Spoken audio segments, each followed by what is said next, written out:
Hello everybody, this is Carlos018. I explained in the last video I just made, which was my thoughts for My Hero Academia. But yeah, I'm not gonna explain it again, so if you haven't seen it, I suggest you go watch that video first. But yeah, this is gonna be my thoughts on My Hero Academia Season 3, Episode 8. I'm gonna try and get as many of these done as I can before not only do I have to go to work today, but either when I get home, depending on what's going on, or tomorrow when I don't have to work. Anyway, yeah, we get to reiterate, what the others said, I think in the last episode, about how they want to go rescue Bakugo and how their reasons for not going to do it from the others. And yeah, after they all left, Midoriya finds out that if he sustains this bad of an injury like 2 or 3 times, he's not going to be able to move his arms. So he's going to have to find a new way of fighting if he wants to be a hero still. So yeah, he's got to be very careful. Then again, the only injury that was sustained through his quirk was, I think, which arm was it? His right arm?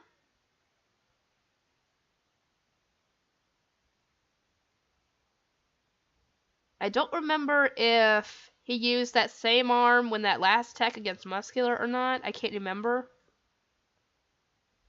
But if he did, then it explains why that arm is so damaged. Because he essentially re-broke the arms and probably damaged them even more. The ligaments and all that even more. Because of that.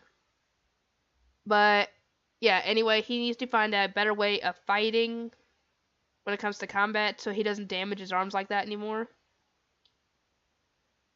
And he went and called his mom and, obviously talked to her.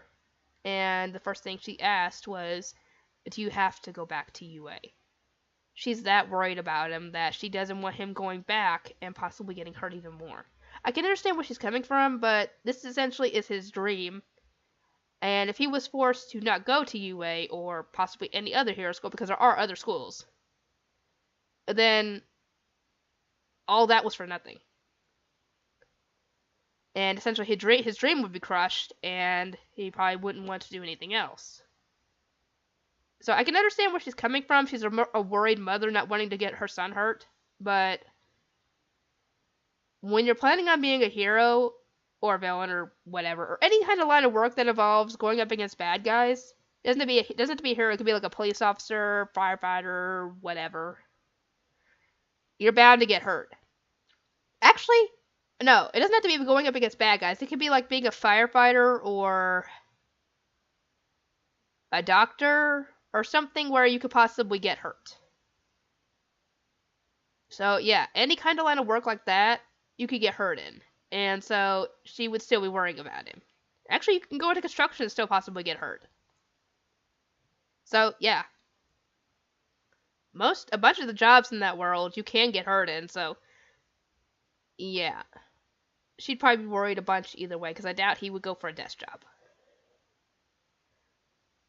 Anyway, he talks to her, and then we see at night when Todoroki and Kirishima are waiting to see if Yaoyorozu or Midoriya is going to join them, and we see them both come out, and yeah, Ida shows up,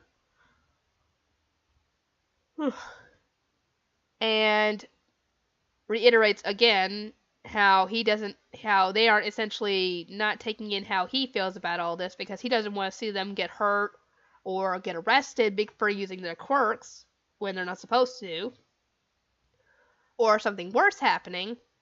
And essentially that's why he ends up stating that he's coming with them. He's going to make sure that if it ends up coming to where it could possibly get to a fight, he's going to get them out. And when he was saying all this, he ended up punching Midoriya, which I did not blame him. And Yaoyorozu ends up stating the same thing. She's going to be there to help keep them in line and make sure that there's no fighting. Because, yeah, she understands what they're going through, but she thinks that it's still, they don't really need to get involved. Because the pros can take care of it. And they start heading in the direction of the city that the tracker is at. And while all this is going on, the pro heroes are actually getting things set up to where, they can go in and rescue Bakugo.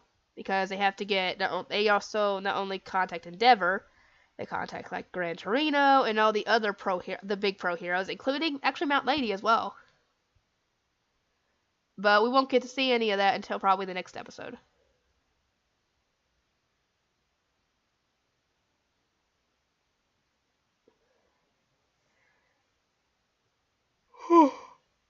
Sorry about that. Alright, I was trying to think of what ends up happening in the next episodes, because we're only on episode 8, and the big things happen in episode 10 and 11. So I was trying to remember what happens in episode 9, but I'll have to check that next. But anyway, yeah, it cuts back to Bakugo and the others, and Shigaraki is trying to convince him that he needs to join them. And that does not go over well.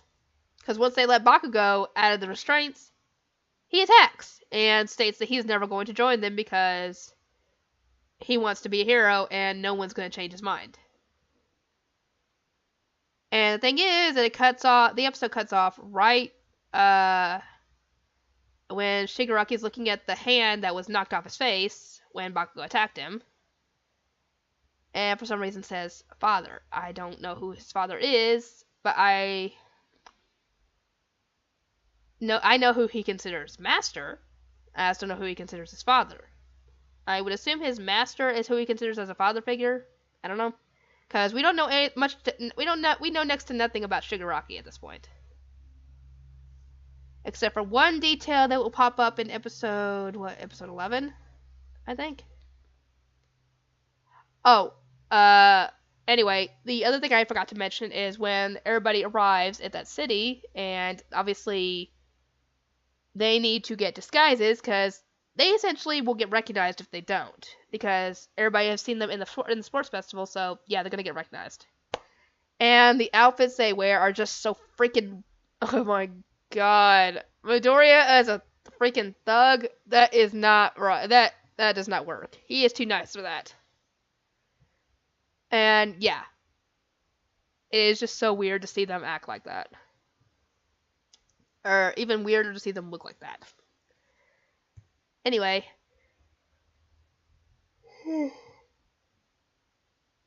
Oh god, I am tired. I wish I could take a nap, but I can't. I gotta be at work. I gotta get ready for in about an hour and a half.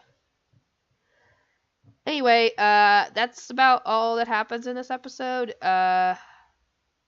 If I missed anything, let me know in the comment section.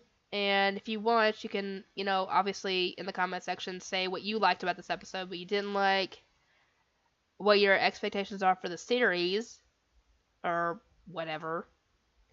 Or if you just want to comment, just feel free to comment. And if you've been watching the series so far and you haven't already subscribed, I recommend subscribing.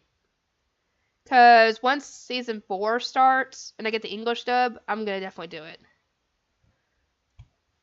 Anyway, that's about all I have to say, and I will see you all next time.